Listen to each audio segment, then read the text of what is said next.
Honda Jazz petrol automatic 2016 model. இந்த வண்டியில் கஸ்டமரோட கம்ப்ளைண்ட் என்னன்னு பார்த்தீங்கன்னா, இந்த வண்டி ஸ்டார்ட் பண்ணி பிரேக் அழுத்தின பிறகும் இந்த பார்க்கிங் மோட்ல இருந்து ரிவர்ஸோ டிஓ நியூட்ரலோ எதுவுமே ஷிஃப்ட் ஆக மாட்டேது. இதுதான் கஸ்டமரோட கம்ப்ளைண்ட். இந்த மாதிரி பார்க்கிங் லாக் ஆயிடுச்சுன்னா இங்க ஒரு குரூப் கொடுத்துருக்காங்க பார்த்தீங்களா, அதை ஓப்பன் பண்ணீங்கன்னா அதுதான் ஷிஃப்ட் லாக் ரிலீசர் இருக்கு. சின்ன கனெக்டரோ இல்லை ஒரு சாவியோ வச்சு அதை தள்ளிட்டு கீரை மூவ் பண்ணீங்கன்னா ஆட்டோமேட்டிக்கா மூவ் ஆயிடும். இதை எப்படி சரி பண்ண போறோம்னா இந்த வீடியோவில் பார்க்க போறோம். ஸ்கேன் போட்டு பார்க்கும்போது எந்த டிடிசி கோடுமே வரல. சென்டர் கன்சோல் கழட்டிட்டு இதோட ஆப்ரேஷன்ஸ் எப்படின்னு காட்டுறேன். இந்த ஒயிட் கலர்ல கையை வைக்கிறேன் பார்த்தீங்களா, இதுதான் shift lock release liver.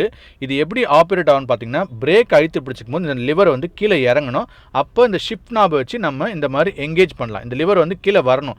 But ஆனால் இந்த வண்டியில் கீழே வரல. நம்ம பிரேக் அழுத்தி பிடிச்சிருக்கும் போது அப்படியே மேலே லாக்லேயே தான் இருக்கு.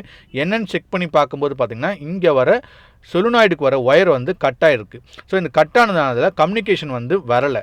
ஸோ இந்த கட்டான ஒயரை நம்ம கழட்டிட்டு ஃபுல்லாக டேப் போட்டு இன்சுலேட் பண்ணிட்டு கரெக்டான ஒயர் 2 கலர் வரும். க்ரீன் கலர் ஒன்று வரும், ஒயிட் கலர் வரும். 2 ஒயரையும் கரெக்டாக இன்சுலேட் பண்ணி முடிச்சுட்டு ஃபியூஸ்லாம் செக் பண்ணிட்டேன். ஃபியூஸ் ஏதாவது போயிருக்கான்னு செக் பண்ணி பார்க்கும்போது எதுவும் ஃபியூஸ் போல. ஸ்கேன் போட்டு டிடிசிலாம் கிளியர் பண்ணிட்டு அந்த பிரேக் பெடலை அழுத்தி பிடிச்சிட்டு அந்த ஷிஃப்ட் லிவர் நாபை அழுத்துறேன் பாருங்க. Pலேருந்து 6 DE எல்லாமே கரெக்டாக ஆப்ரேட் ஆகுது. எந்த இதுவுமே ஸ்டக் ஆகலை. இந்த மாதிரி உங்கள் வண்டியில் செக் பண்ணி பாருங்கள், யூஸ் பண்ணி பாருங்கள்.